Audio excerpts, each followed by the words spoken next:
our cookware, non-stick cookware in particular, the chemical that's used as a fluoride base to it, and it has gotten a lot of attention.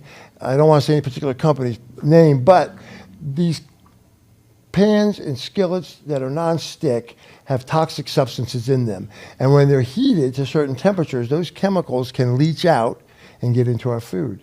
If you have a surface that's scratched, it can do it even more readily and at lower temperature.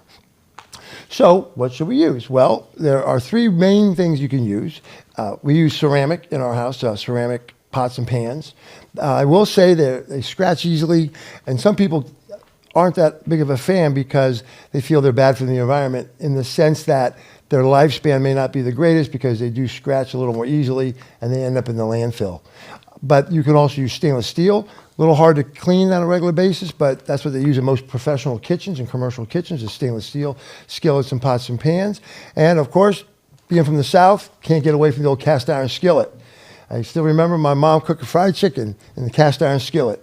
They are heavy and they do take a little elbow grease to clean, but once you season them, they will sear a steak like nothing else. So again, start small.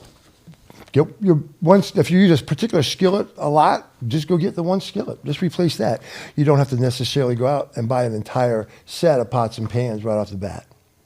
One last thing about the nonstick cookware. This is where you hear the forever chemicals used. That's what's in the skillets and pots and pans, the nonstick cookware. The PFAs, they're called, and those are the forever chemicals. They do not break down, and they build up. So you get them in your body, and they accumulate. You get them in the environment, they build up, and they accumulate. That's why they call them forever chemicals. The next item are air fresheners. These are quite often very toxic. They have what's called phthalates and formaldehyde. Most of us have heard of formaldehyde.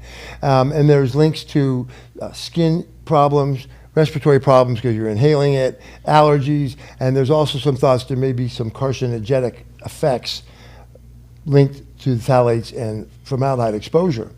So what can we do instead? Well, essential oil diffusers work real well if you want to have a fragrance in your home or your office. What we do at our house, my wife takes a pot and pan and she will simmer herbs and spices, a cinnamon stick, some orange in there. That's awesome, especially at the holidays. It really makes it feel a little more holiday-like.